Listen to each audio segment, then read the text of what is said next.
Hello, and welcome to day 2 of the Docker Community All Hands event. In case you weren't here yesterday, my name is Michael Irwin, and I'm joining from the DevRel team here at Docker. Today's sessions are going to be a little bit more hands-on than they were yesterday, and they're going to be focused on a little bit more specific languages and frameworks. We're going to see a variety of different tools being used in a variety of different use cases. So there's certainly going to be something to learn for everyone. We're going to start off hearing from Max, who's going to be talking about how he is using Docker and Compose to build applications using Next.js. We'll then transition to Patrick, who's going to take us into the world of Python development. And then after him, we're going to hear from Tobias, who will help us build production-ready .NET applications. Finally, we'll close off hearing from Oleg, who's going to be focusing on Java applications. So again, lots of languages, lots of use cases, sure to be lots of great information. Just a quick reminder, again, for those that weren't here with us yesterday, on Twitter, use the hashtag Docker Community, so no spaces, no dashes, nothing, just Docker Community, all one word, to share what you're learning or take a selfie and post or any kind of other fun thing that you can think of. We're going to pick 10 tweets each hour and then send you a voucher code that you can use in our swag store to pick something out for you. So with that, let's get started. And I'll pass off the baton to Max, who will take it away from there. Max, go for it. Hi, welcome everyone to this special community all hands. My name is Max Proske. I'm the development team lead at 612 Creative, and I'm here to dispel the myth that Docker is just for DevOps engineers, or only for local dev environments, and only for making proof of concepts. In fact, it's the backbone that's helped me lead the development of over 100 websites from a single shared Next.js codebase with just a small team of talented developers. I'm using Next.js because it's what's most familiar to me, but the same takeaways will apply to every web development platform, no matter your stack. I'll include a great resource at the final slide that will show you how to Dockerize almost any repo and let you start moving mountains as a small team. A special hello to Next.js developers watching this. If you've clicked on this talk, you're probably familiar with Docker. You remember watching that Docker in 100 seconds Fireship video on YouTube years ago and thinking to yourself, huh, that's neat. Although you never ended up trying it. Actually, deep down, you're ashamed that you don't know anything about Docker. And I don't blame you. I'm a web developer. I don't do DevOps. How is this black box relevant to solving my problems? And what the heck is Kubernetes? If you're anything like me, you took one look at the learning curve and convinced yourself that Docker isn't appropriate for my setup anyways. But I hope I can convince you it is. So, to the uninitiated, Docker allows you to write recipes to spin up a 100% reproducible dev and production environment every time. This means you can develop consistently across Mac Intel, Mac Silicon, Windows, and Linux teams without worrying about what version of Node or config files each developer has installed on their machine. Or what's installed on the server, for that matter. One of my favorite parts about Docker is you can target your exact production environment on everyone's local machine, no matter how specific or crazy. And if you develop multiple Next.js apps in one repository, your productivity as a team can be turbocharged by Docker's companion tool, Compose. So let's get a quick hello world going. And I'll make sure to link to the GitHub repo of the final result in the video description. First, we'll start by running create next app using the official Next.js Docker Compose example I contributed. Oh, good. Then we'll open the README, run the 2 development commands, docker build and up, and everything should be running normally on localhost 3000. We can even go into index.tsx, make some changes, and confirm our changes are immediately reflected in the DOM. And the first cool party trick I can show off is, while this has all been going on, I don't even have Node.js installed locally, and there's no node modules folder in sight. Now I get to explain the guts of how this is possible. So, In the File Explorer, you'll see some .docker files co-located with your Next.js app. These are recipes that tell Docker how to spin up your environment. Got one for development and one for production with 2 difficulty settings I'll get into later. If we look inside the dev Docker file, we can see under the hood it's running Node.js 18 on Alpine, a kind of minimalist Linux operating system that only takes up 5 megabytes. Just like npm install pulls from npm, Docker pulls from Docker Hub. So we can swap these out for almost any node version and operating system we desire. Almost. But Alpine has earned a solid reputation within the Docker community, and I recommend it for its simplicity and small footprint over, say, 100 megabyte installation of Docker Debian Buster, or Bullseye. And here's the same code, but from further away. Now, a quick warning, from here on, I'm going to start showing snippets of production-grade code. I really wanted the official Next.js example and the final result in the description to be basically production ready. All to save you from having to piece together Docker tutorials designed for personal use only in order to arrive at some set of best practices. But I've included lots of comments so you can take it line by line and understand exactly what's going on. Anyways, if you look through your telescope, we have an extremely long-winded version of please copy my Next.js files into Dockerland and run npm install npm run dev. The example is a bit verbose because it seamlessly integrates with your preferred package manager to install, build, and run, whether it be npm, yarn, or pnpm for those who like to install fast. Now here's where compose comes in. We have some compose files sitting in the root of our project that tell Docker to give the recipe it's building a name. It points to the recipe, passes some private and public environment variables. It syncs the source and the public directories between your local PC and Dockerland, so changes are picked up and hot reloading works. If this connection was severed, nothing would update. And it exposes the port of our Next.js app on the right-hand side to the port 3000 on your PC on the left-hand side. And if port 3000 is already in use locally, you could just change this to 3001. And finally, some networking will let containers talk to each other by name.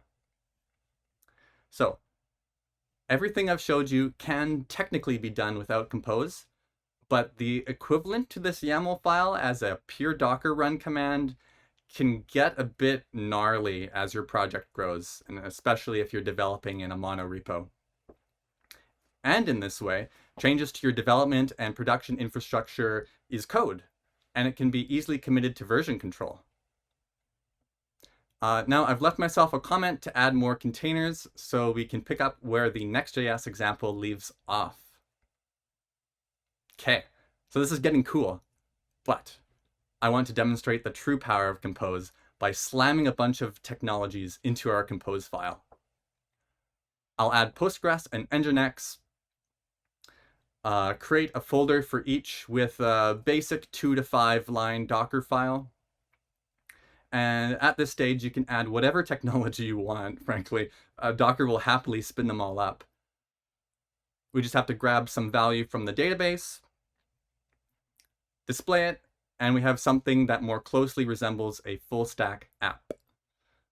Another fun trick, if you'll notice, we're not referencing Postgres by localhost. We're referencing it by name. Docker allows apps to talk directly with each other over the Docker network without their actual ports even needing to be exposed to the public internet.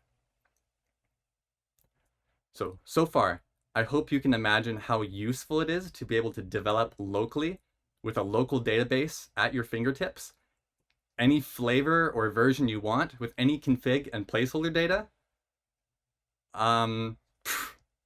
But in production, it's a good idea to rent a database so you have a permanent data store. This Postgres container is more meant to be destroyed and rebuilt as many times as you like in a day. All right, next, let's take this into the real world. So still at the root of our project, I'll add a few more Next.js examples to our project to simulate a monorepo.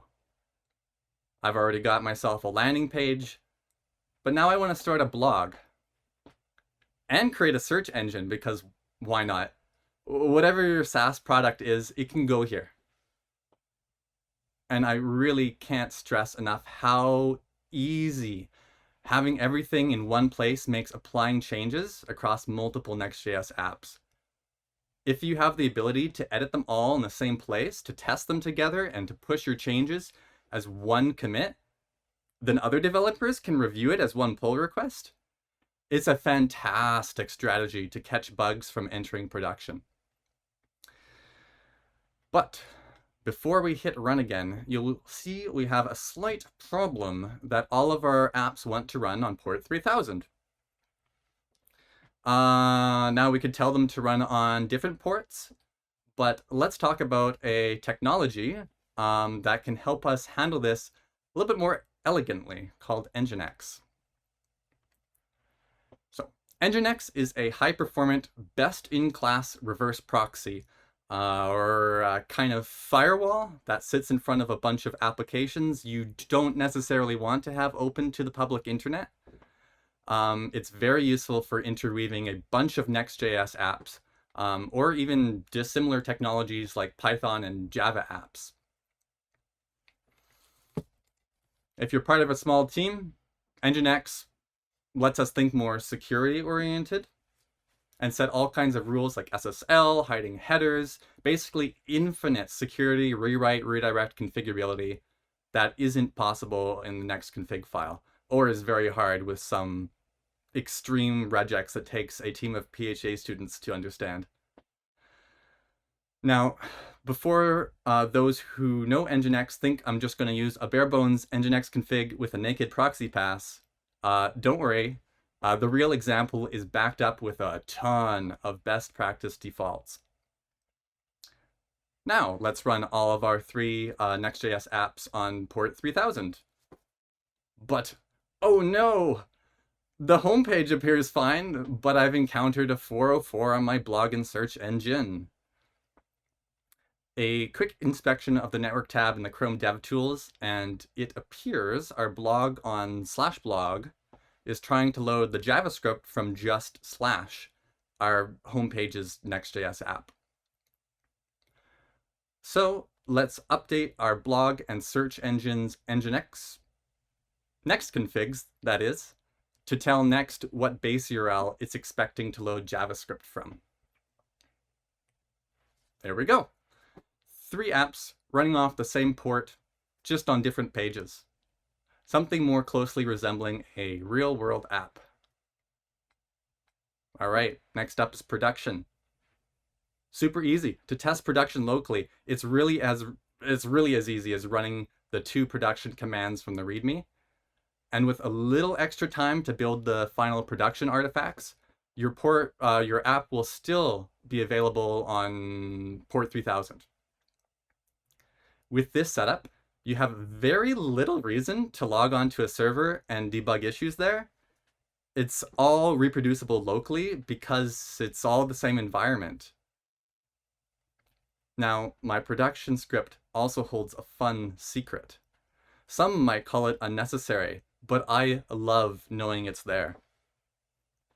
The Next.js example takes advantage of a feature you probably haven't heard of called output standalone, combined with a Docker feature called multi-stage builds to create something beautiful. When you marry these 2 advanced features, Next.js and Docker will copy the bare minimum files necessary to run in production instead of copying the entire node modules folder. And in my testing, the results for small and large apps results in about 85% smaller apps, or about 110 megabytes compared to a gigabyte with create Next app. That being said, the Docker file for it is fast approaching 100 lines, so I've also included a Docker file and production command without multi-stage builds for developers who don't want to get into the weeds, because when you work in Docker, everything should be easily understandable. For deploy options, Docker can't run in Vercel, so by far the fastest and most secure solution is to spin up a Docker one-click app on DigitalOcean, Vultr, Google Cloud Run, or any other VPS that offers them. You want a Linux base with Docker already set up and pre-configured with industry best practices, that at the click of a button, everything will be spun up. So you just have to SSH in, run the production commands, just as if you were on local. I also recommend getting a managed database from DigitalOcean as well for a persistent data store. This makes our setup super portable. Servers are nothing special and are easily thrown away and replaced, and you aren't locked into a particular vendor. But, what are the limitations I've encountered? Okay, so part of the reason I really wanted to give this talk is because I partially don't know. I haven't really seen many companies use Compose in a real-world production environment, but at the same time, everything I've shown you is based on a setup I've been meticulously tweaking over the past 5 years, serving millions of users, is heavily pen-tested, has uptimes of 300+ days, and lets my team work incredibly efficiently. So I'm reasonably certain it's pretty good. But I'll drop a link to the GitHub repo in the video description so people much smarter than me can point out what can be improved, and I'll list out any gotchas in the README. I am aware there are some limits on how scalable this can get. I have run 20 Next.js apps in parallel on a $40 DigitalOcean droplet, and the CPU is just chillin'. But beyond that, you may need to scale horizontally, aka more droplets, or scale vertically, more likely, aka pay for a more powerful server. Especially if you have to prune Docker and build all the containers from scratch again, but even that only takes a matter of minutes. And of course, the setup suffers from the usual issues with hosting multiple websites on one server only. You aren't exactly benefiting from some of the things you get for free with Vercel, like caching without using a CDN. But as for the pros, everything old is new again. A single server can be great because you get more control back. Vercel, Netlify, Heroku, all of these services use dynos or temporary file systems that they get cycled and reset every few hours. And since things like SQLite and image uploads are stored on a disk, anything that you're doing that involves file system changes will be lost on those. So having a single server does solve that. And you don't have to reach for services like AWS or Cloudinary just to save simple images. And finally, Docker is a small layer. It's just a recipe and a config file, and it lets you feel confident about wielding really any technology in a 100% reproducible environment. And there's a lot less, I don't know if this is possible, and a lot more flexibility for experimenting with new technologies. There are a lot more goodies that I just don't have enough time to get into with this talk. You can develop on Next.js with SSL locally, you can add GitHub actions for continuous deployment, and so much more. My team has fell in love with working with Compose because there's no limit to the cool and experimental things you can add. And you should love the code base that you work in. There.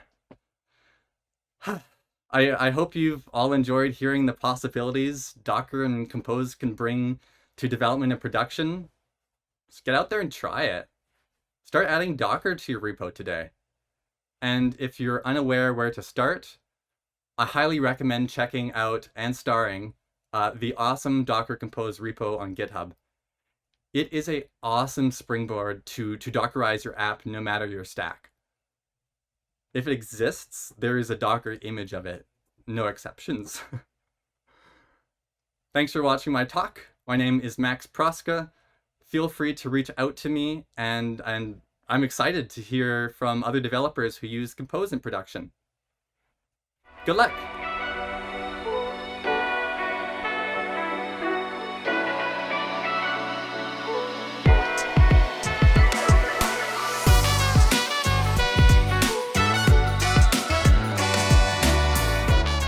Hi everyone, I'm Patrick and welcome to my talk how to create a great local Python dev environment with Docker.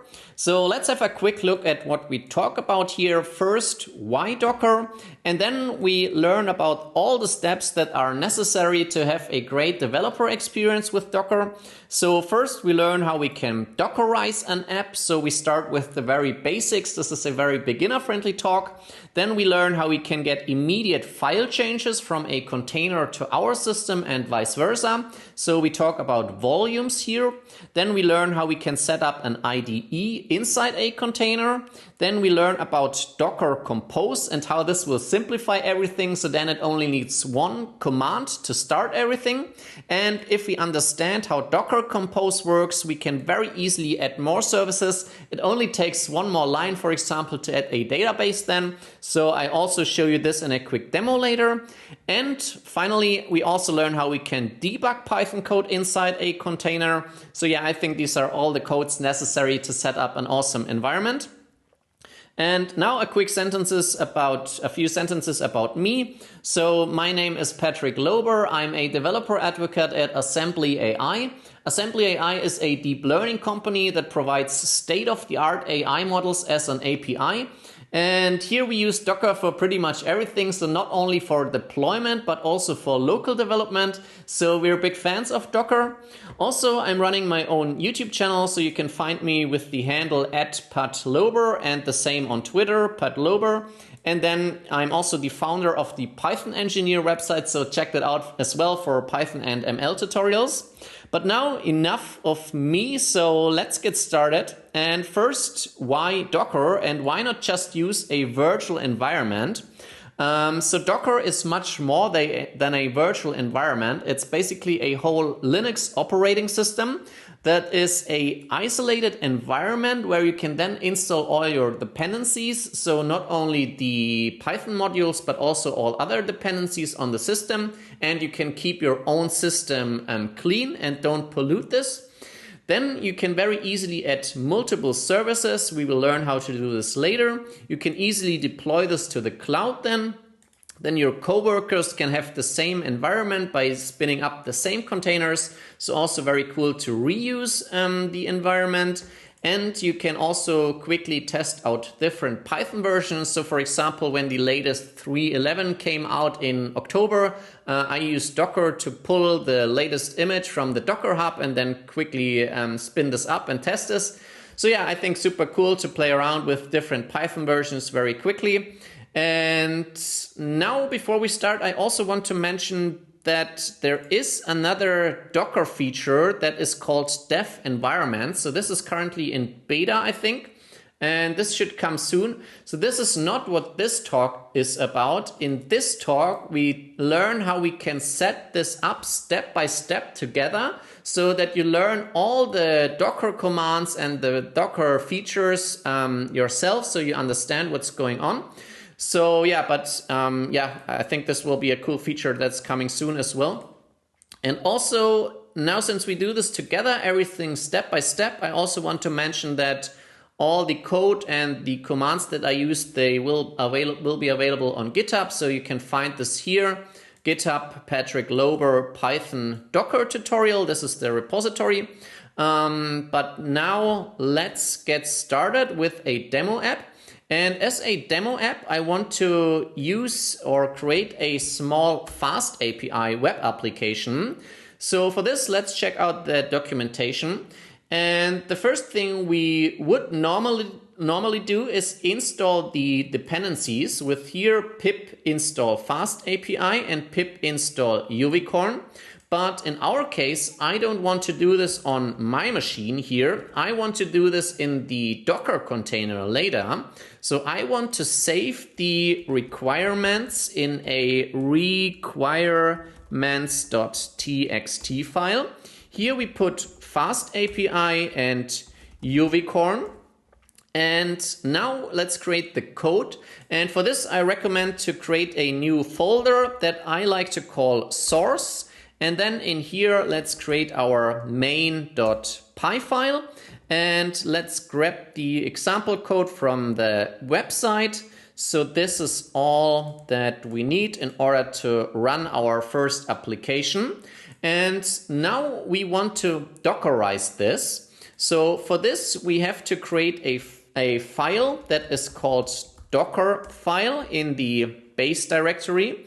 And here, let me quickly copy all the commands and then let's go over them together. So this, and this. So first we start with a base image, and usually if you have a Python development environment, you often start with a Python base image. And then here you can specify different tags, and this is where you can very easily switch out the version. For example, here you can use 3.11, I want to use 3.10. And I also often like to use the slim version. This will just give you a much smaller version than the regular one, but it still works fine for development. And now the next thing I want to do is to create a working directory that I call code. This will now be the starting directory inside the container. So later you will see what this means. And now first let's copy the requirements file and then install this. And here we use --no cache dir because Docker has its own cache, so we don't want this here. And then we copy the code, so the whole source directory, and then we specify the entry command. And it's good practice to have this separate because Docker can cache each step and the requirements don't change that often. So now if we have changes in our source code, then it can start building this from here, for example. And now to the entry command. So if we have a look at the documentation, then here in the terminal, we would say UVcorn main app -- reload. And here essentially we have the same, but here we need this as a list of strings. So we have UVcorn main app and -- reload. And be careful, since we are inside the source directory, here we also need to say source main :app. And then here we are also already specifying the host and the port. So for the Docker, you usually always use 0000, and then you can access this from your local host as well on port 80. And this is all that we need in order to build our image. So now we can build our Docker image. And for this, we say Docker build -t, and then we give this a name, fast API image, and a dot for the current directory. And now this will build the image. So in my case, this was very fast because I did this before, so it was cached. If you do this the first time, it will take a few moments longer. But now we have this, so we can check Docker images, and here you should see your fast API image. So now the next thing is to run this, and we do this with Docker run, and then let's give this a name. One second, let me shorten this here a little bit. So this is the first command we want to use. Docker run --name, then we call this fast API container. Then we want to map the port from 80 to 80, and then the image name is called fast API image. So now we run this, and now in the terminal you should see now this is starting. So this is using this starting command. And now since we mapped the port from 80 to 80, we can now access this on our local machine. So if we visit localhost port 80, we now see the app up and running, and here we get the response. So this is working. So now we Dockerized the image, but now let me show you one thing that I want to do differently here. So let's stop this again with Control C. And let me actually also say Docker remove fast API container. Otherwise, I think it will complain. And now we use the same command again, Docker run. But here we also say -d, and this means it's in detached mode. So now, as you will see, it will immediately give me back the terminal. And it's also showing this ID here. So now this is running in the background on my machine, so I can still visit the localhost and test this. And also if we check docker ps, then you see the container is still running. So let's quickly go to the localhost and refresh this, and it's still here. So now this is running on the background. So now we have, but now we have a few more problems, I would say. So first of all, if we go ahead and change something in the code, so let's return 1, 2, 3, 4, then even though we say --reload, if we go to our localhost and refresh this, we don't get the new code because this one here, the code is on my local machine, but the app is running inside the container. So the next thing we want to do is to have a mapping from our machine to the container that maps the code, so we can quickly make changes here and then it will affect the container. So for this, let's stop the fast API container, and also let me remove this again. And for this, we want to use a volume. So if we have a look at the Docker documentation, volumes are the preferred mechanism for persisting data. So in order to use this, we can do this with an additional command. So, or with the same command, but an additional parameter. So here we say Docker run.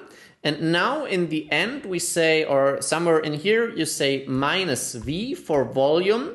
And then we want to map a location from our machine to the location inside the container. So I use $ and then pvd. This is the current working directory. And I want to map this to /code. So this is what we are using here. And if we, for example, open a new console and type pvd, then you see this will give me the current working directory where the code here lives. So now if we run this again, and now we have this as a volume, then now it's starting this again in the background. And now we can visit our server again. So let's refresh this. Here we have hello world 1, 2, 3, 4. And now if we go into the code and make a change, so let's say hello world ! And save this. And now if we refresh this, then now here this is updated immediately. So this makes our life much easier when we develop here. But now we have another different problem. So we still can't really code in here because my IDE is already complaining about fast API. For example, if we want to go to the definition, then it says no definition found for fast API. So we don't get auto-completion and all the good stuff. And this is because my system, my IDE here doesn't know about fast API because I didn't install this here. I only install this inside the container. So what we actually want is to have this IDE inside the container. And don't worry, this is not too difficult to set up. You can do this with both VS Code and PyCharm very easily. In my case, I use VS Code. And for this, we want two extensions. The first one is the Docker extension, this one. And the second one is called dev containers. So install them, and then in the lower left here you should see this little button here, and then there are different ways how you can connect to a container. For example, we can attach to a running container, or we can open a new folder in a container if we have a Docker file in this container. In our case, since we have our container running, so it's still running in the background, we can attach to a running container, and then we select this one, the fast API container. And now this opens a whole new instance of VS Code, and this lives now inside the container, or basically it's just connected remotely, but yeah, it's living inside the container. And here, as you see, it's no longer complaining about fast API, so here it should know about this. But we still, for example, if we do a right click, we don't get all the other suggestions like go to the definition. And this is because this is a whole new environment. So here we again have to install the Python extension first. And don't worry, you only have to do this the first time. So here, let's install this in the container. And this might take a few moments. So, oh no, there's already here. Perfect. So now we have this, and now if we go to this, and then we can go to the fast API definition and then jump around in the code, and also we should get auto completions. So yeah, perfect. So now we can develop inside the container, and also remember, since we did the mapping with the volume, also this works the other way around. So for example, if we do some changes in here, and then let's go back and refresh this, then we also see this here. Perfect. So now we can code in here and implement our app, and we get all the support from the IDE that we are used to from our machine. We even can customize this even more with other extensions or install other dependencies and make this a completely new isolated coding environment that has the Python 3.10 installed here that we specified here, so you can easily switch this out. We also immediately see the changes and can test this, and we also don't lose the changes. So since we used the volume, we now immediately have this on our system as well and can then push this to GitHub.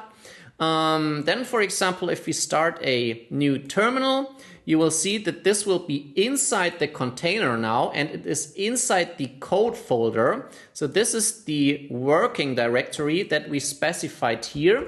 For example, if we cd one level up and list everything, then you see all your Linux folders here and also the code folder. So let's cd into code again. So this is why we specified this here as a workdir.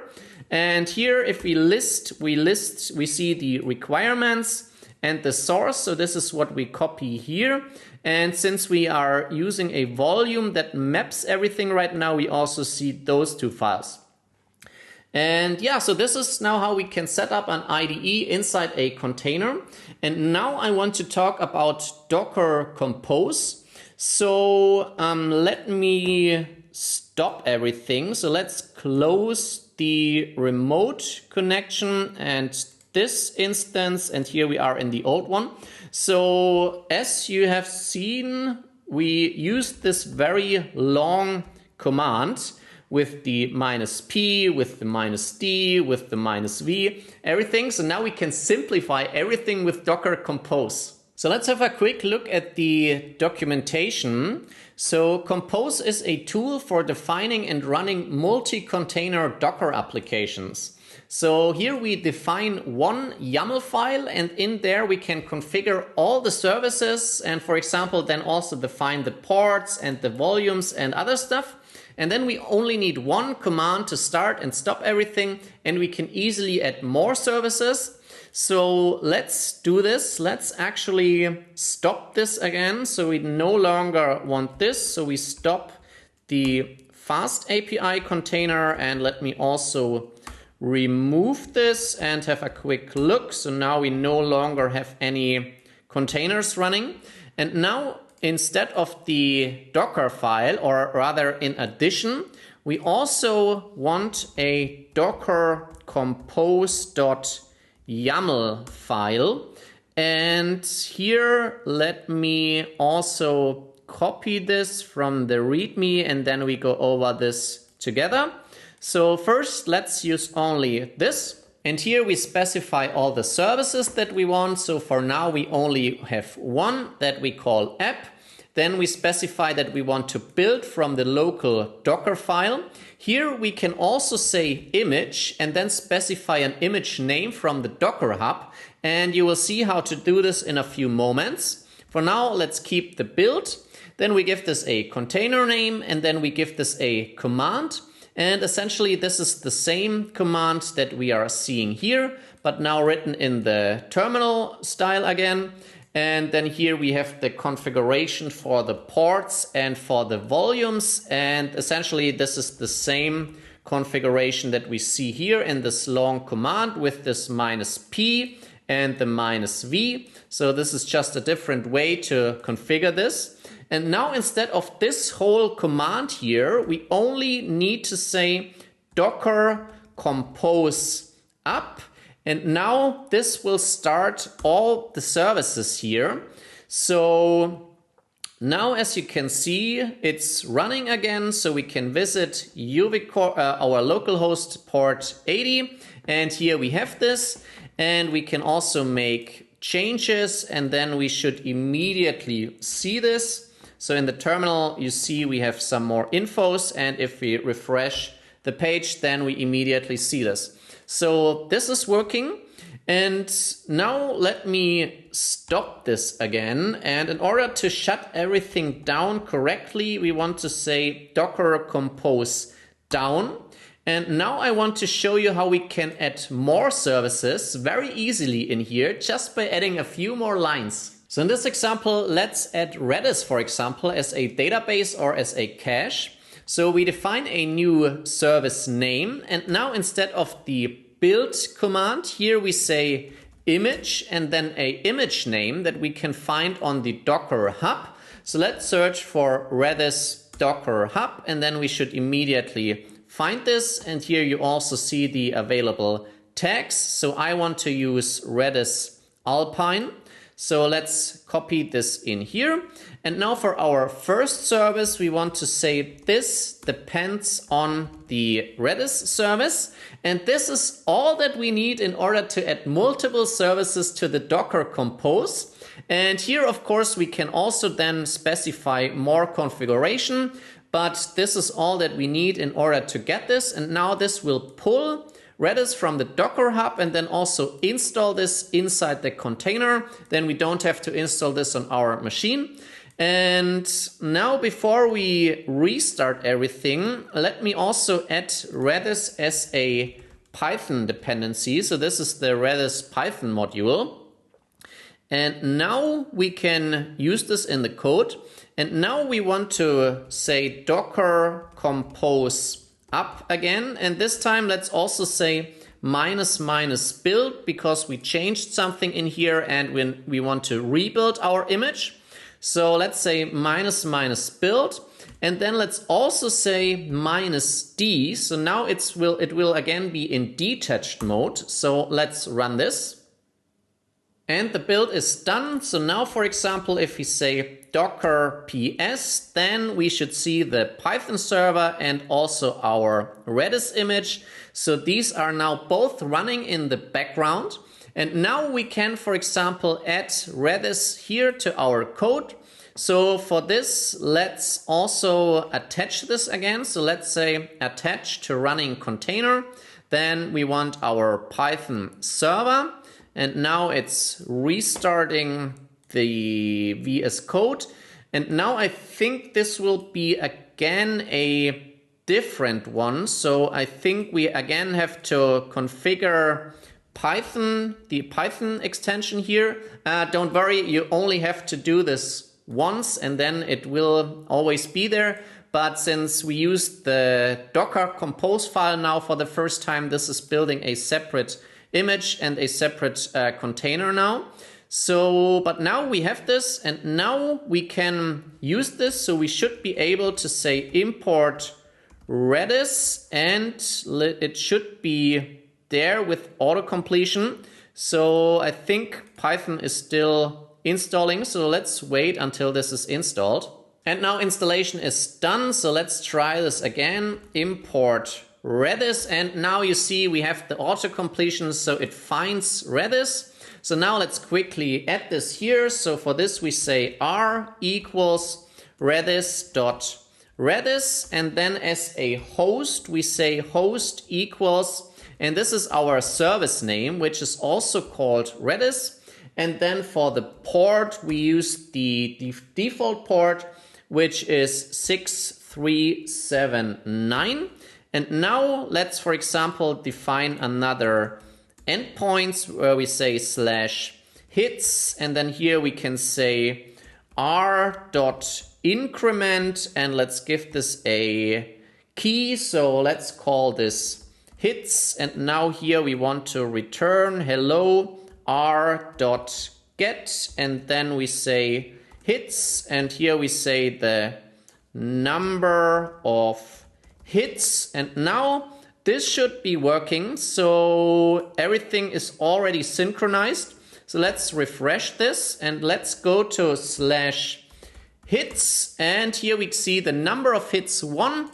And if we refresh this, then we get 2, and let's refresh this again, 3. So our Redis service is working, and this is how we can easily add more services to the Docker Compose with just a few lines of code, and everything is still synchronized with the one Docker Compose up command. So yeah, I think this is a super cool feature. And now the last thing I want to show you is how we can debug the code inside our container. So if you go in here and, for example, set a breakpoint here, then we want to be able to start the debugging here.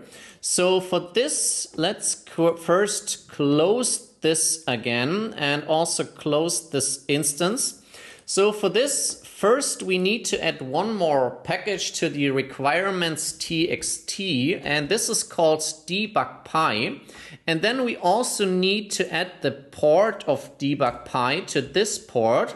So it's 5678, and we map this to 5678. And now we can again say docker compose up --build -d and run this in detached mode. So now this is building again, and now we have the debug.py package then. So let's again connect this to the running container. And now this time we should be able to have our Python extension again. And now we should be able to, for example, go to the definition. So yeah, our Python extension is working. And now in order to debug this, we need to add a small code snippet. So we say import debug.py and then debug.py. And you see it's already recognizing this. And then we say listen. And then here we use a tuple. And the endpoint will be at 0000. And the port is 5678. So this is what we specified here. And now we could also say debug.py wait for client, and then it's blocking here until we connect. But here we can let this run through, and now when we hit the endpoint, then it should trigger this breakpoint here. So now this is all the code snippet we need. And now we can attach the debugger. So let's start run and debug. Then let's say create a launch JSON config. And here we can select remote attach to a remote debug server. This is now where we are running, so we can leave the local host since we mapped this. And also the default port is 5678. So let's hit again enter. And now we created our configuration. So now our debugger is running, and now if we go to the endpoint /hits, then we should end in the debugger. But first, of course, we have to also start debugging. So let's start this again and let's hit the endpoint again. And now we are inside the debugger and it's stopped here. So now we can inspect all the variables and have our debugging up and running. And then, of course, we can step over this and then just like with a normal debugger, do some more sophisticated debugging. The other option that I didn't mention, I forgot to mention, of course, we can always go to our container and then have a look at the logs and then do, for example, some debugging with print statements. So for this, have a look at the container that you find in the Docker GUI.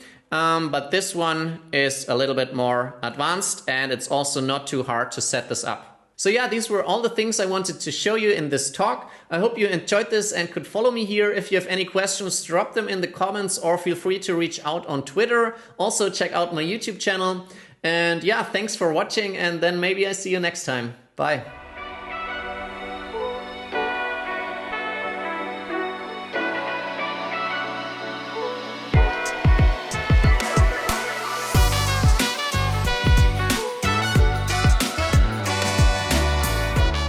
Hi, my name is Direction Life, and you're watching this presentation about Java and Docker and how these two together can create one of the best developer experience for your software development in the industry.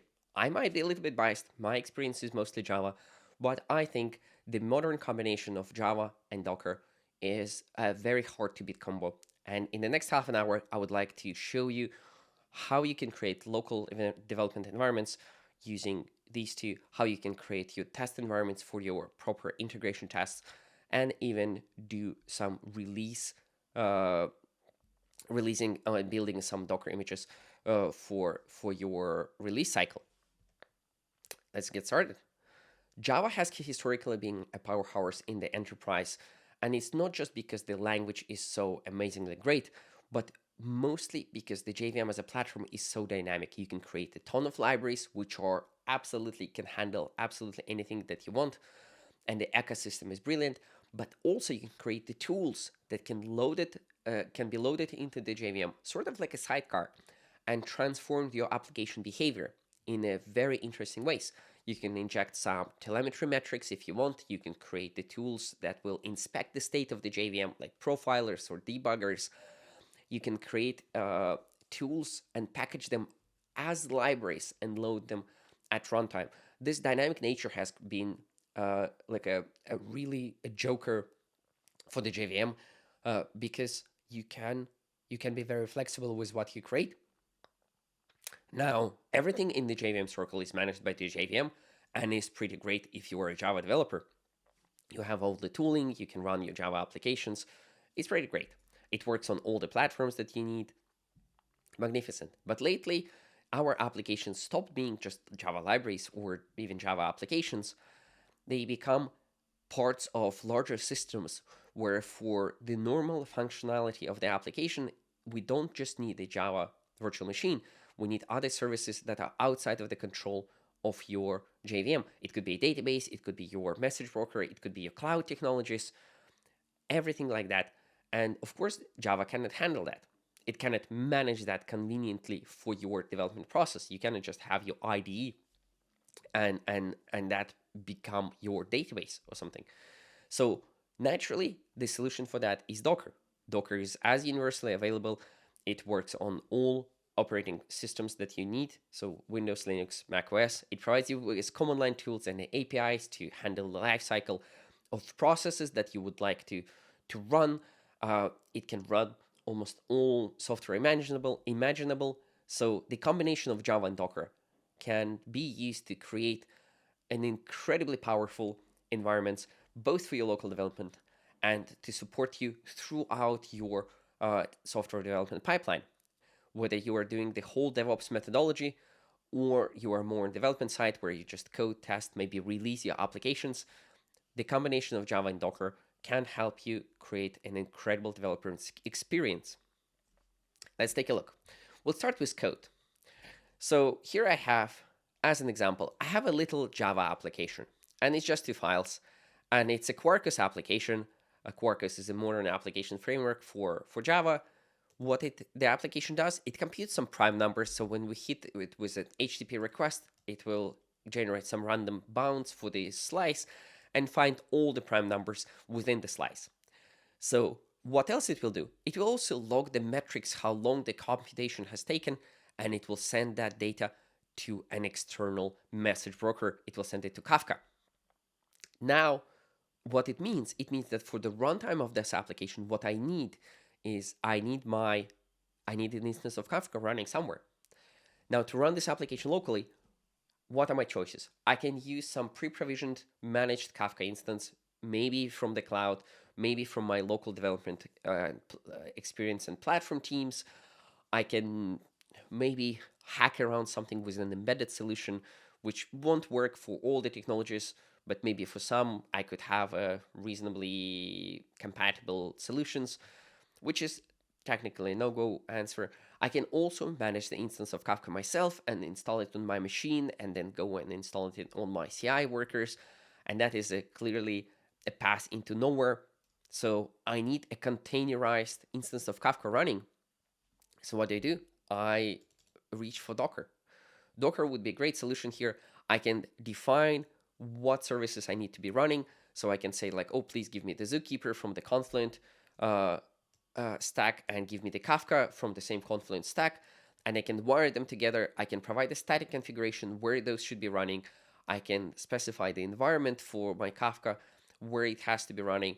And then when I do Docker and compose up, those services will be running on my machine or wherever the Docker daemon is running. And then I can take that configuration, wire it into my application, and make it use that particular instance of Kafka. There are a lot of manual steps here. It's also very environment specific. You have to not forget to run Docker Compose, and there is a better solution. Let's see what happens if we just run this application. So application framework, the same way it handles the creation of HTTP server or some sort of model marshalling components, what it can also do, it can also use programmatic API to create those environments for me. That feature for Quarkus is called dev services. And what it does, when it finds that my application requires something like Kafka in this instance, and there is no configuration provided where the Kafka is located, what it can do, it can find the Docker environment, and then it can instantiate, pull the container, run the container, and wire the location of that Kafka or that database or that service that you want that it handles for the application, and can wire the application to use that automatically. So now, if I go and check my Docker PS, you can see that the vectorized Red Panda, which is a Kafka implementation by the Red Panda company, is running there. And my application is actually working pretty fine if I run and generate some requests. So if I get my URLs, I will get back some prime numbers, and I will also, my application will send some messages to that Kafka running in my Docker environment. Now, Quarkus is an advanced and very modern framework. It uses Docker Java API to communicate with Docker agent. It uses that via the test containers, which is the libraries to simplify integration testing, and they integrate with Docker and integrate with your programming language. So it uses that for the primitives for managing the containers for you, and it does that. So there is now this project. I don't need to create an environment myself. I can just run my application. I can clone and run it, and it will create the environment for myself. It will do the same for the testing. But if you're not using Quarkus, which has the dev services, or if you're not using Micronaut, which has the test resources implementation of a similar concept, you can very easily use the libraries yourself to create a similar environment. So let me stop this. And then let me quickly just switch to, for example, this application. It's a Spring application, and Spring currently doesn't have this implementation of the dev services components. There's an issue on GitHub that you can check if you want to explore creating those local environments using Docker. But what I can do, I can add the test containers libraries to my class path. And what I can do next, I can just say, I can require the particular components to be there for me. So for example, I can say, I know that this application requires a relational database. I can say, please give me a new Postgres container, and I can just specify which Docker image name I want. So for example, Postgres, what's the modern 14 Alpine? is pretty modern. And now with this instance, this variable available, I can handle it. I get the lifecycle methods in my API, so I can start, stop.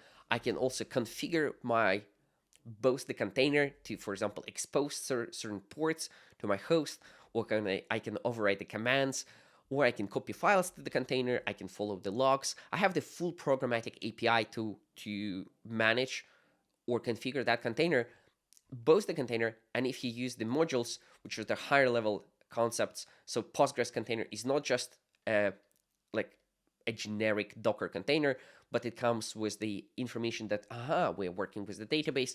So you can specify, for example, credentials for the database. I don't need to do anything like that. I would just like to start this. So in 2 lines, I can say, when you're starting my application, please start my Postgres as well. And this is a little bit of overkill, of course, because that is too eager. So, but a simple implementation in like 10 lines, what you can do, you can have a conditional that if the configuration where the database is running is not provided, you can create one using the test containers libraries in your Docker environment and wire it back into your application, telling it that, oh, my database is running there and I want my application, to use that. So now with this 10 lines of code, what I can do now, I can run my application and we can check there is no Docker running Postgres yet. Okay, there is already. It wasn't before, and now it's ready because it was that fast. My application starts. My application is working now, and this is a sample to do MVC application. Let me very quickly just show you. So if I do localhost 8080, and I will specify the localhost 8080 as the backend for the studio application, we can say hello Docker, Docker, be creative. A few to-dos, we can say that this is all running and it's using that database. And you can also see that if I do, let me kill this container, Docker kill. If we remove this Postgres, then suddenly our application will stop responding and it will hang because there is no database, there is no backend. So unfortunately, we cannot even find any to-dos anymore. So it just hangs. It was using that Dockerized Postgres instance that we created right here.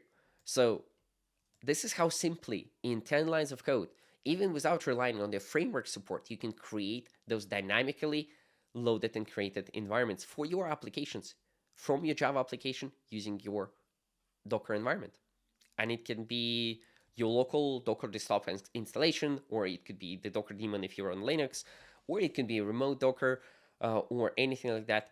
The configuration is minimal. You add the libraries, you drop in the modules from the test containers environment, and there's a ton of different technologies that we currently have in the test containers ecosystem. So there's almost all popular databases that you can see: MySQL, Oracle, Postgres, Mongo, and so on. And there are other technologies like Kafka and even cloud technologies like LocalStack, which is very, very interesting.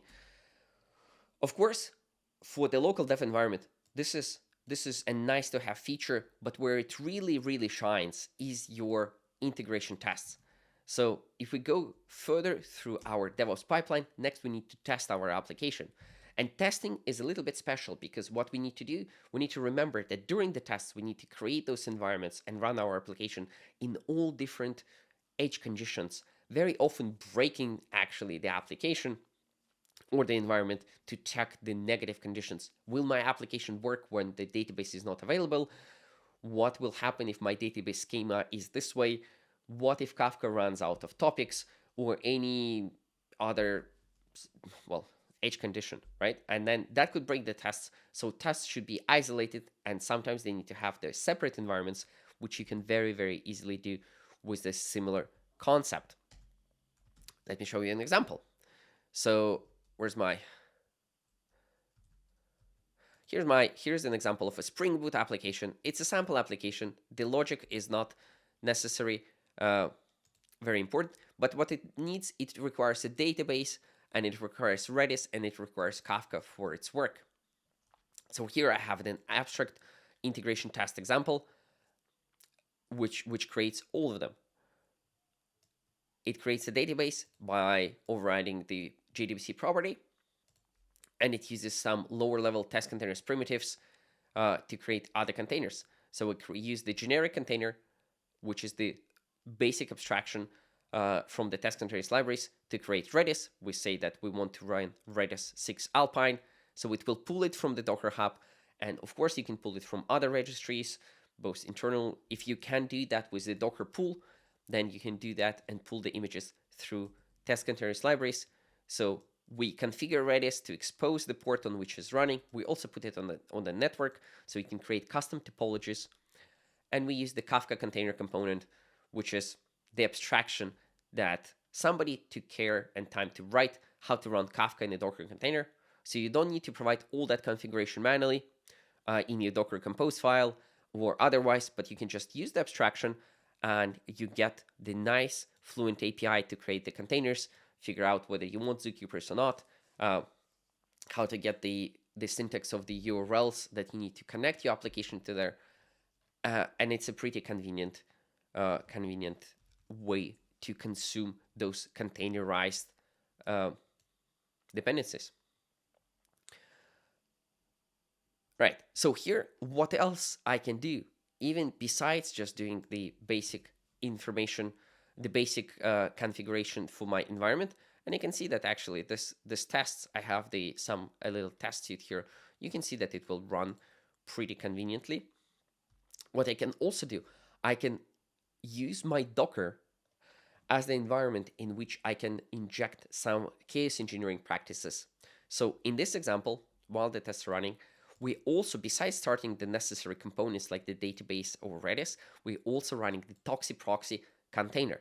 ToxiProxy is a very interesting technology, and what I can use it, I can put it on the same network with some other containers that I have, and then I can inject failures into those networks. So for example, what I could do here, you can see the test passed using my Docker environment created here. My application runs locally, so I can debug it normally. I can I don't know, edit it very, very fast because I don't need to package into Docker to make it run, but it uses those Dockerized dependencies, and the configuration is all dynamic and in the code. So it's very, very convenient. You cannot forget it. Your configuration is standalone. And more importantly, if my tests require like separate configurations for some good use cases and some maybe naughty use cases, then I can just have separate classes and programmatically create more environments like this. So back to the ToxiProxy. What I can do, I can say that, oh, what will happen if I would proxy my connection to Redis? I will proxy my connection to Redis via the ToxiProxy, and I will configure my application to go through this proxy instead of directly to Redis. And then I can inject, for example, latency of 2 seconds for every interaction with my Redis. Let's take the most complex test, and we can see whether it will run or not. So currently it's run in under 3 seconds. Now, if we inject the latency, I expect it to run for at least around 10 seconds, because I know that test goes to Redis and sends the request to my application fairly often, more than once. So the test will run, and you can see that it does pass and at least progresses, but it is much, much slower. And if I inject even more latency, for example, 6 seconds, I think this test is supposed to fail with the timeouts. So you can use your Docker environment to create those more complex topologies of the containers and run some chaos engineering practices. And if you wish so, you can create the abstractions that will use that. So you can create, for example, a class that will combine your Redis and your ToxiProxy and act as a Redis container, but under the hood, it will use the proxy and it will inject those network failures randomly. You can see the test fails with the timeouts if I have 6 seconds latency on the request. which is unfortunate, but it's very, very good because you can trust those tests now. And you know that your application cannot survive when Redis is not available for 5 seconds. And it's not just the normal databases that you can put in a Docker container. You can put any kind of technologies. For example, I can, where's my, here. For example, there's a technology called local stack, which I can run in my Docker container. And there is a local stack test containers module for your convenience. So what I can do, what it is, it's a fully functional AWS stack that you can run in your local Docker environment. That means that if your application needs some sort of cloud technologies from AWS, for example, S3 or I don't know, Dynamo or Lambda, you can run those, you can enable those, you can configure your application to use those particular endpoints, and then you can run it. And then, for example, you can use the normal API. You can execute commands in the containers as you would do with Docker exec to pre-provision your cloud stack state, and then you can use it. So can I have a local AWS in my Docker? The answer is yes. And with using test containers, I can also not bother with manually pulling any images, and it can also have the programmatic access to its all configuration. This would work for your integration tests. That will work with your for your local environment creation. You can manage the life cycle of those items. Yeah, you can start, stop the containers. You can also specify that you might want your containers to outlive your test executions if you want to have a truly singleton sort of container running in the background, and then your application reconnect to that again and again. So all those API are available, and you can run even the complex examples for very modern applications that you need. And it's not just the particular clouds as well. You can just, if you want, you can just run. Wait, let's wait for the thing to finish. It is starting. It is now starting our Spring application. So I assume that our test will be very, very quickly green. So we created AWS, we created some buckets, we put some files into S3, and we took the files back. And this is, of course, directly interacting with S3, but you can use your application functionality to do that, and you can have your complex tests or use that local Dockerized local stack to as your local development environment while you're developing the application. So this was an example of AWS that you can run in with local stack fully in your Docker environment. And another example that I would like to show you is that you can have a full-blown Kubernetes implementation running in your Docker environment used for your tests. So here what we're using the K3s module from the test containers ecosystem, and we're going to create the Kubernetes cluster. We're going to start it, and we're going to take the config, pass it into the Kubernetes client, and then we're going to create the namespaces, or you can do any operation that you want if you're developing operators or anything like that. So I can run this test, and it will pull the images for the Rancher K3s implementation, and it will run the test and will create the namespaces for me. It will take a second to start it up, but it will successfully, hopefully, create a cluster and run this for me. And you can have, if you do operator development for Kubernetes, you can use this. You can also use other modules from the test containers ecosystem, for example, to create just the API server, not the full-blown Kubernetes cluster, and run the test against that if that is sufficient for your needs. So the test passes, we have created the cluster, we have created a namespace in it, and we successfully queried that from the cluster. And the last part that I want to talk about is the release. So normally you will run your Java application and then you will package it, and then historically it was jar files, but nowadays obviously nobody does jar files. What we do is we do either Docker containers or OCI containers. So there are a few options how you can do this. You can run your Docker, write to Docker files and maintain those, and then run and build your application.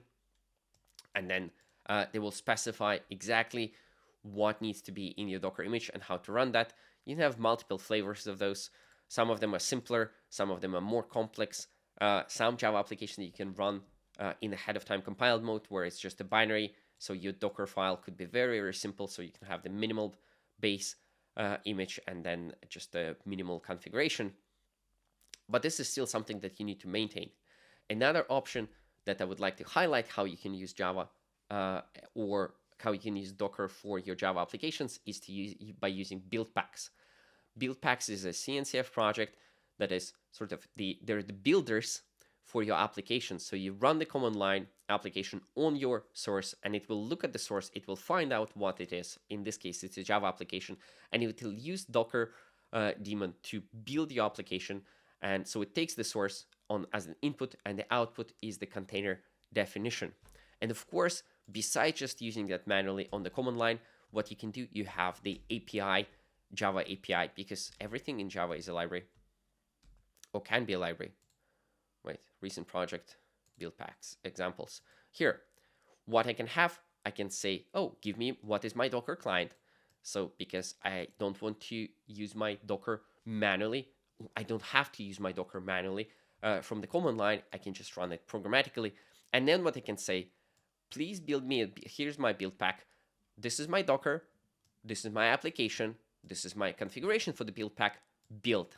And what it will build me a final image called test spring application.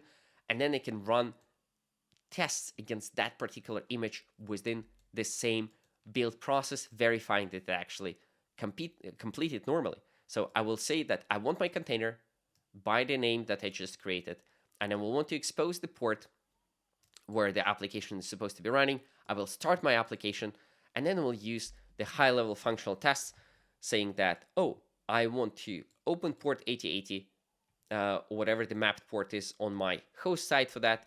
I want to get the greetings, and then I want to assert that this actually returns hello world.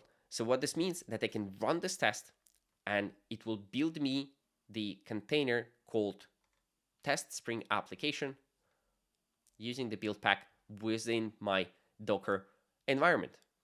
Isn't this great? I think it's pretty great. So I think this will take a moment, but it shouldn't be that bad. Building the images is a heavy process, so we'll see how it rolls. So while we're waiting for this, let's summarize. We looked at how you can use Docker while developing Java applications, while running your integration tests, how you can create those ephemeral environments using test containers in your Docker to have all the real dependencies, service dependencies your application needs, how you can wire that back into your Java application configuration, and how you can create complex environments, not just with the technologies like databases or message brokers, but also with the with local stack, which is the AWS implementation, or you can run your Kubernetes cluster in your Docker environment, which we saw in that one test that we run. And besides that, you don't only have the option to run and use those applications, use those external dependencies and run them within the Docker, but you can also use your Docker environment to build the final container images of your application if you wish. You have the flexible API to do so, and it can run, and then you can compile together in one test or in one program the building phase for your application and actually testing that build has succeeded. You would probably do this at the end of your application lifecycle. If we're talking about Spring, this is also a convenient way to test maybe that your application works in ahead of time compiled native image mode, where you can use a different build pack a different build pack configuration where you say that you want the native packaging, and you see here you don't specify the actual final Docker image, but the build packs builder knows the current state, and depending on the builder, you can specify how to build your applications in a generic way. So however many microservices using Spring you have, you can build them all into the container images at the end using the same repeatable process, whether this is your Java mode, native image mode, or anything like that. So this is mostly what I wanted to show you. If you are interested in test containers or how to use test containers API to create those ephemeral environments, please check out the resources. But I hope that in the last minutes, I showed you how you can use Docker to supercharge your development experience throughout your DevOps phases for your Java applications. Thank you.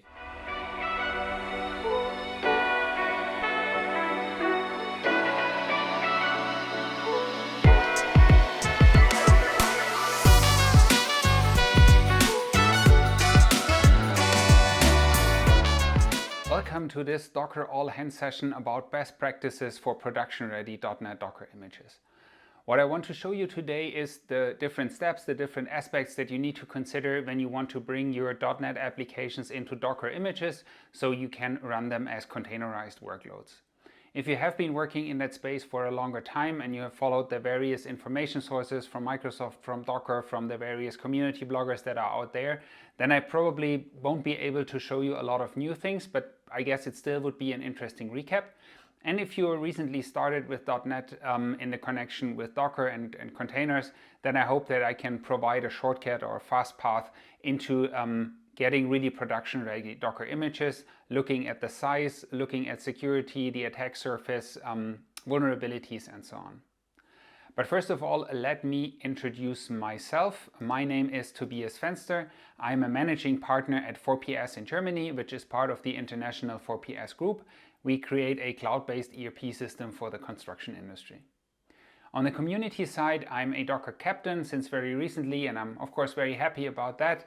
I'm also a Portainer and Traffic ambassador, and I'm also in the Microsoft community programs for which I am an MVP, both for business applications and for Azure, and a Microsoft regional director.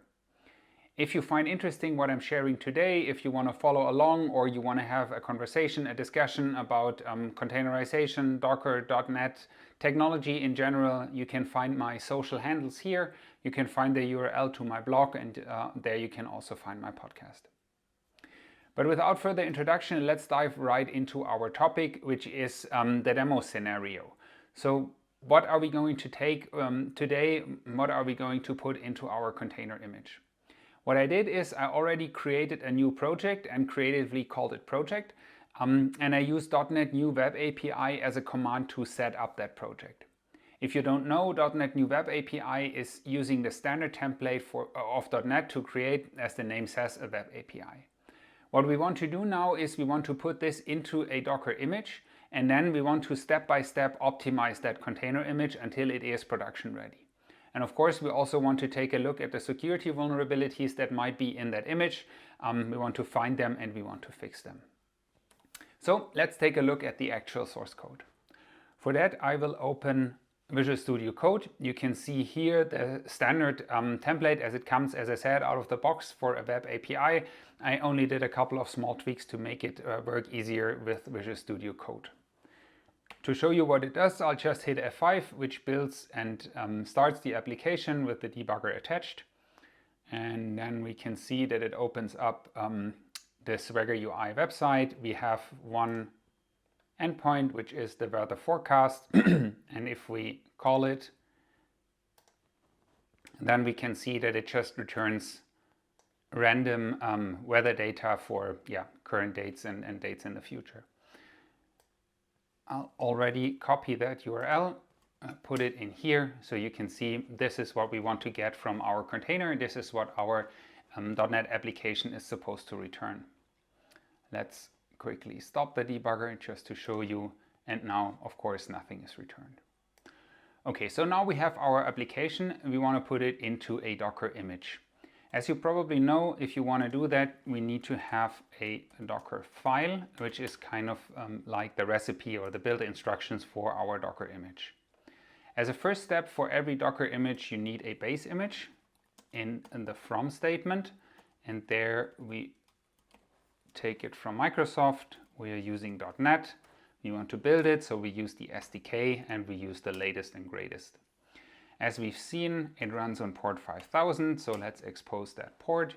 And then we want to let .NET or ASP.NET Core know that we want to listen on that particular port. We don't care about the IP address, but it will be port 5000. Okay, now let's bring in our actual code. For this, we will create a path called source. And then we copy in all our sources, like this. We run a .NET restore for our project, which is loading the dependencies.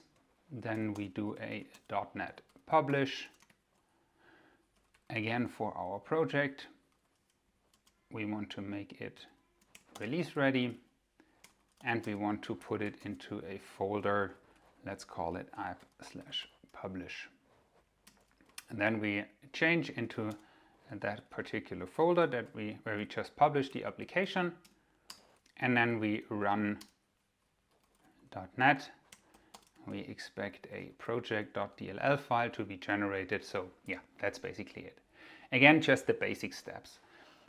If you do this in real life, then probably you will use one of the many tools that are now out there to generate those Docker files. Take a look at your application, already bring in some best practices. But to really understand what we're doing, I'm doing this now really step by step manually to make sure that you can understand and follow along. And we will also take a look at the impact that the different optimizations will have. So let's change into a terminal here, do a Docker build. We'll call it my image, and the first one will have tag 001. You can see here that I've run this before, so it has a lot of cached results, but yeah, doesn't matter. This is what our build ends up with. Now let's also do a Docker run. We want to expose port 5000. We want to run it interactively. We want to immediately remove it when we're done, and we use the image that we've just now created. It's starting, it should be ready. And if we now go into the browser again and refresh, you can see that we're now getting new data, this time of course served by our container. As we're now in production mode, just to also show you this, we don't have a Swagger UI available anymore. One of the examples how you can configure a .NET application, and we will take a look later into how we can make that work. Now let's also take a look at the image size. You can see here in Docker Desktop that we are more than 800 megabytes.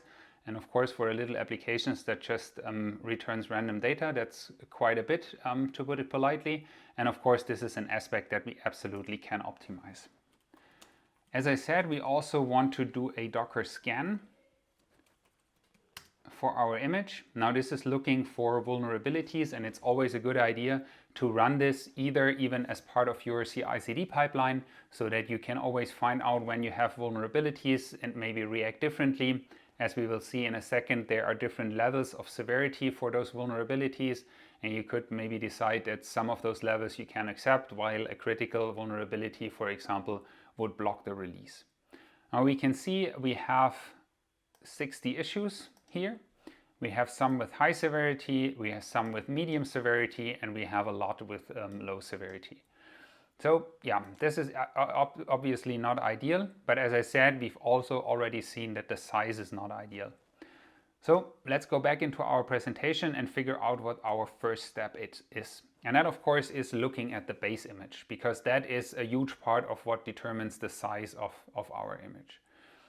For building our application, the Microsoft.NET SDK actually is absolutely the right one. It contains the .NET CLI, the .NET runtime, and the ASP.NET Core runtime, so we can build our applications, but we should never use latest. As you've seen, I put in latest in the image, and that has worked because I've targeted .NET 7 with my application, and latest coincidentally also is 7. But if I would have run that a couple of weeks ago, then it would still have been 6.0. In the future, it might be 8.0 or whatever comes next. And yeah, then my build will break. So you should always be explicit, at least with the major and probably the minor version of your base image. And it even might happen that you have to specify exactly the version, for example 6 or 8, if you have a dependency on that specific version. And if we're thinking about the size of our image, then we should also switch to Alpine-based images instead of the current one that's Debian-based, as we've seen. That will help with the download speed, also the startup speed, and it will drastically lower the attack surface because it comes with a lot less pre-installed. Now, if you need some of the libraries of the applications that are pre-installed in the Debian image, you might have to install them in Alpine again, if possible. But if you take a look at optimizing the size and minimizing the attack surface, it's definitely Alpine as a better starting point. Let's take a look. How can we make that change? That is relatively easy. We change from latest to 7.0 Alpine. We stop the previous container. We build the next one, give it a new version. And with that, we can immediately also run it. Take a look at the functionality. Yes, it's still working. Take a look at the, oh no, not 001, but 002. Take a look at the vulnerabilities, and while this happens, let's also take a look at the size. And now you can see that we have at least reduced the size from 808 to 670 megabytes. So at least we have made some progress on the size. And if we wait for the result here, we should also see, yes, now we only have one more issue. Still, there is an issue. It's low severity. I can take a look at what the actual issue is by just clicking on that link, and then I will get the information. And we will see later how we can actually fix that. We can see here that is based on this particular library and that we need to update it to a later version, and then we have the fix, and we will see in a second how that works. But for now, we are happy that we have a lot smaller image, and we have a lot less vulnerabilities already. Let's go back into our presentation. Sorry, that is here. So next step that we want to take a look at is how we can better structure our image. The first thing we want to do is that we want to just copy in the CS project file and then run the restore. Because as we've seen, there's a caching mechanism for images. And as long as we don't change the CS project file, which typically is not happening that often, we can reuse the cache if there are just code changes. So that means if we only change the code, which typically is the change that you do in a development project, then the base image and the restore of the libraries can stay in place without taking up additional time. What we also want is that we optimize the publish. We do that with a no restore because we have a dedicated step for the restore, so no need to do the restore again on the publish. And we want to do a couple of optimizations that the .NET compiler offers, which is to publish it in a trimmed way, ready to run and as a single file. That, especially the ready to run, doesn't have a huge impact for our demo application because it is so small and trivial, but overall this is best practices to do. And the last, and that's kind of the biggest step from a structural standpoint, is that we want to use multi-stage images. What does that mean? Now, Microsoft is providing, as we've seen, the SDK for building the application, but we also have dedicated images just for running the application. For example, we have, as you can see here, the .NET Runtime image, which is available for the .NET Runtime. We have the .NET ASP.NET image, which contains the ASP.NET Core Runtime. And if we publish our application as a self-contained executable, which we will do, then we can also use the runtime dependencies, which only contains the necessary dependencies for our application. And that, as we will see, will even bring down the size of the resulting image. So let's go back into our code. And what we will do, as I said, is we want to create a multi-stage environment. So we give the first stage a name. We call it build, because this is where we want to do the build. And then we copy in part of the building instructions. But as I said, as a first step, we're not copying in everything, but instead we're just copying in the project.cs project file, and we bring it into our source folder, and then we do the .NET restore.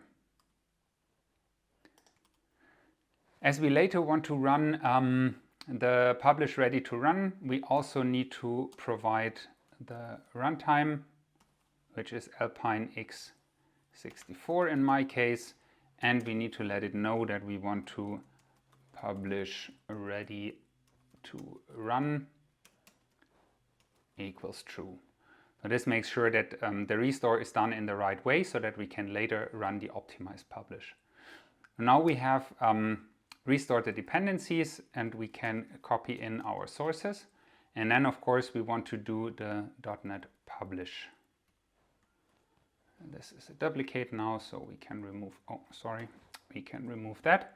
So we want to do the publish, but we want to do it without the restore, because we already have the restore in the step before. We want to target Alpine x64 and we want to run it as publish trimmed, so we get a smaller file. We want to publish as ready to run, and we want to publish as a single file to make it even smaller. Publish single file equals true. Oh no, that was the wrong one. What I wanted was to enable the word wrap. Okay, now we see everything. So this is the publish step that we want to have in place. We have a single file. Oh, and we need to have it as a self-contained as well. Okay, I hope I don't have a typo, but let's see in a second. Now this is basically the build step where we create our application in the ideal way with all those parameters to make sure that we get a very small and self-contained binary that doesn't have other dependencies that we can immediately use. Now we have as a second step, or as a second stage to be exact, the runtime image. So this is again Microsoft.NET, but as I said, we want to have the one that only has the dependencies. And again, we're taking the Alpine based one and call it final or whatever you wanna call it. Then we expose port 5000. We add in the configuration. We create an app folder. We copy from the build stage. So from our first stage where we have done the build, everything that we have in app publish, which actually only should be one file because we have it as self-contained, and that also means that we no longer will run .NET, but we will just run our binary. Okay, so just a quick recap. We have our first build stage. That one has the SDK image. We do an optimized restore. We do an optimized publish and put it into the app publish folder in our build stage. Then we have the final stage, which only has the optimized runtime image. And then we copy from the build stage there from the app publish folder into our app folder. And then in the end, we run the generated self-contained single file. Let's see if that has worked. We run the Docker build again. And no, it hasn't. Oh, I have a typo. Alpine. Let's try again. Okay, this looks better. Now, because this is creating the optimized binary, this is going to take around 70-80 seconds. At least that's what it has previously taken in my previous tests. So I want to take the next step in the presentation, and then we take a look at the results when this is done. The interesting question that we have when we are creating this build, and that's kind of a small optimization, is that we want to define what goes into the build context. To give you a bit of an idea of what this does is that when we run a Docker build, then it's providing all the files that it needs for that file into the Docker environment, so that it then can create the actual build. And to make sure that we only have the minimum amount of necessary files in there, so that caching can work ideally, it is as quick as possible, we're using as little memory as possible. We have a docker ignore file, and that docker ignore file works very similarly to the git ignore that you probably know. Syntax sometimes can be slightly different, but the concept basically is the same. You define the things that you don't want to have in your build context in the docker ignore. I typically let Visual Studio Code generate it because it's very good at it, but let's quickly take a look at that one. So we have the docker ignore here, and you can see that it excludes a lot of files that are in here, and make sure that we're only pushing the minimum amount of files into the context. As you can see here, that's 35 bytes over here, and then later we have 442 bytes, so really, yeah, absolutely minimal. Okay, but now we have our optimized image, the myimage003. Let's see if we can still run that. That looks good. Maybe you've noticed that it is also starting a bit faster and it still works, so that's good. Let's run our vulnerability scan again. That one should also be a bit faster because it has gotten smaller. As you can see now, okay, we still have our issue, so we still need to fix that. But if we take a look at the size, you can see here, now we are really drastically smaller. Not even 80 megabytes, so this I would say is an acceptable size, given the fact that we have basically ASP.NET Core application, which, yeah, just brings a bit of baggage with it. To also show you the impact of the docker ignore file that we just took a look at, let's see if we, in the Docker file, assume that we have an additional expose, and then we run the Docker build again. Let's see what happens. You can see here that it has used everything from the cache, because the Docker file, based on the Docker ignore, as you can see here, is not put into the build context because we don't need it there.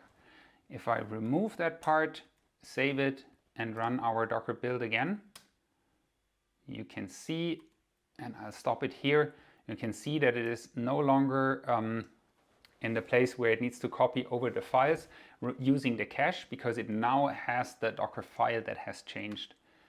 If we put it in again and we run it once again, and you can see now we are again just using the cached files. So you can see that with the Docker file, we really have full control over what goes into the build context, and we want to make sure that this is the minimal amount of files, so we don't actually have any mistakes, we don't leak any secrets, we don't put in any files that we don't want in there. And as you can see here, it also helps with the cache mechanism, it helps with speed and so on. Let's go back in here and remove that as exposed, because we really don't need that.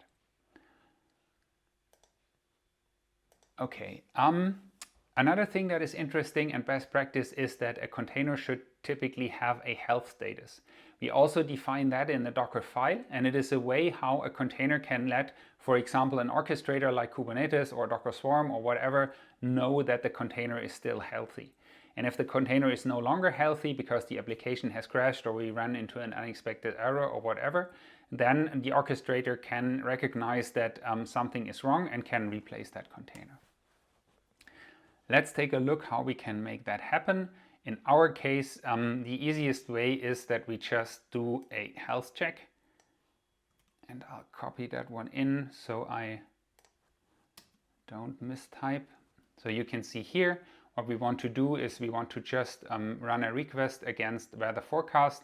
If we get something, then it's fine. If not, then we return an error. Now you might see that we're using curl, and curl is not in the Alpine base image. So as an additional step, before we can use that, we will run an add curl so that we have curl installed. And now this is also the moment when we want to fix our vulnerability, and that's basically the same place. So we just upgrade the library that we've seen that causes the error. Let's see what that means for us. Run the Docker build again, and we're done. Let's run the image or run the container. See if it still works. Yes, it does. Take a look at the vulnerabilities. Again, we are quite small, so that this should be fast. Yes, now we have updated the library that we've seen before here, and now we have no more vulnerabilities, so that is fine. If we now take a look at the image or at the running containers, you can see here that it says health starting, because it's trying to get the first health probe after 30 seconds by default. And now after 30 seconds, it has, for the first time, run that health check command. It has worked, and now we have the healthy state as expected, so we can let whoever is orchestrating the containers know that the application is still healthy. The only drawback to that is that we have now gone slightly bigger, because we have added an additional updated library and we have added curl. But yeah, we want to have it for the health check, and we want to make sure that we fix the vulnerability. So I think that is worth a bit of an additional size. Let's get back and take a look at the second to last thing, I think, which is the behavior of containers. And with that, I mean the configuration mechanisms that we have in .NET. They can also be used immediately in our containers. And as an example, I want to show two things, which is ASP.NET Core environment, and we want to push it in as an environment variable. So let's take a look what that means. So if we, where are we here, Visual Studio Code? If we just keep as is, and we don't change anything in the image, we still have the opportunity to pass in an environment variable. And now if we pass in the ASP.NET Core environment equals development, then we will get a different behavior. So if we go back in here, and you remember we didn't have Swagger, but now because we're running this in the development mode by the ASP.NET Core environment variable, we see that we have Swagger again.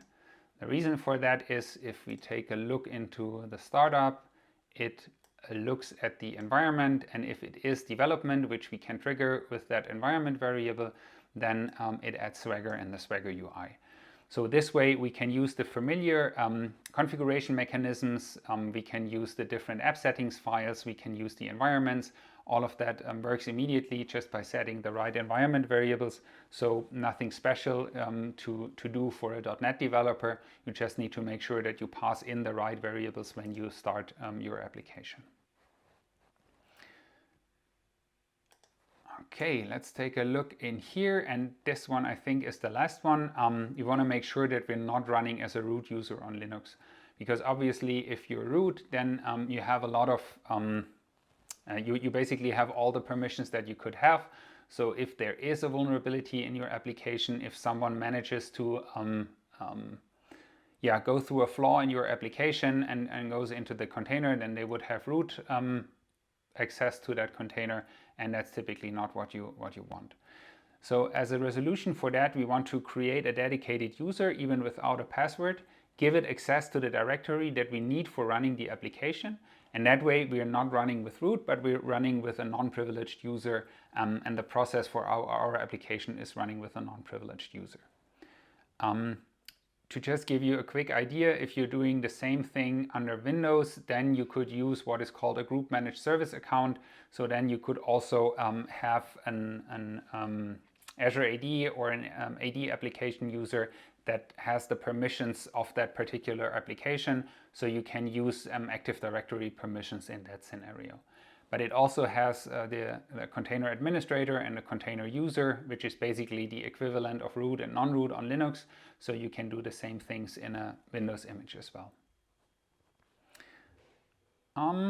So let's go back into our application, into the Docker file, and now we have the commands here. Those still require root, so we shouldn't do that before, but afterwards we can do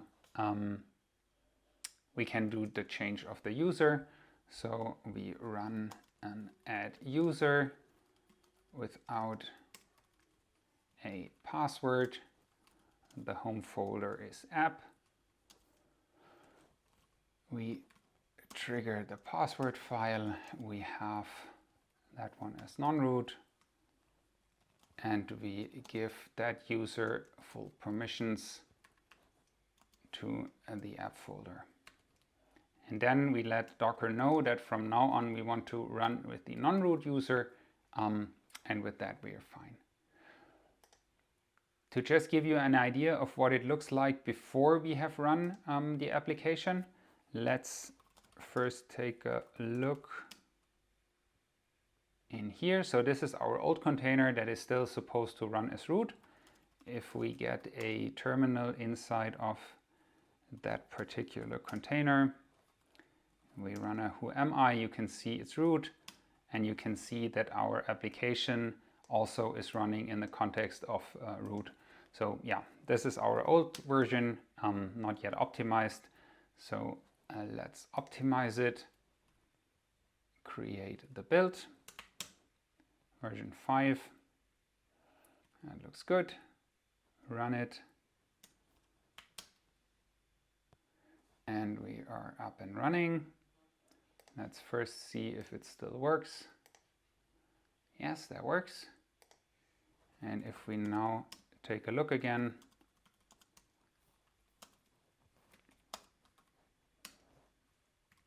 wrong one. Now we are the non-root user, and the application also is running in the context of the non-root user. So we have avoided to run our application as a root user.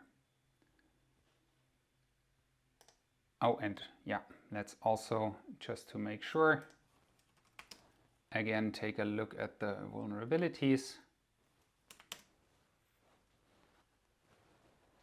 Still a small image, so we get a result very fast.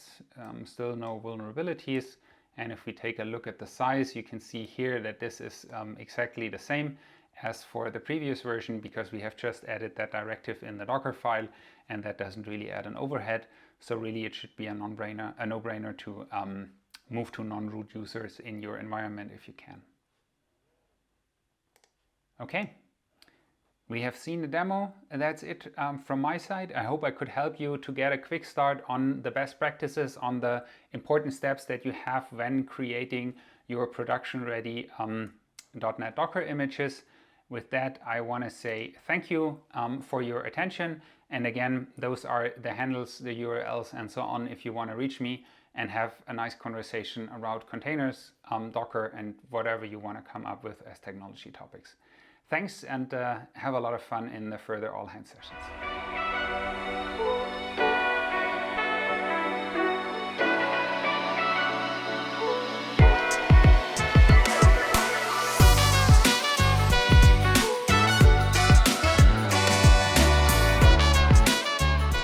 Ahoy, me again.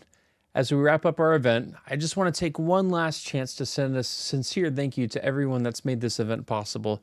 The rest of the DevRel team that's been working behind the scenes to make everything happen. Our fantastic speakers, they've done just such a great job. So thank you for taking the time to prepare talks, demos, and record everything, get it all set up.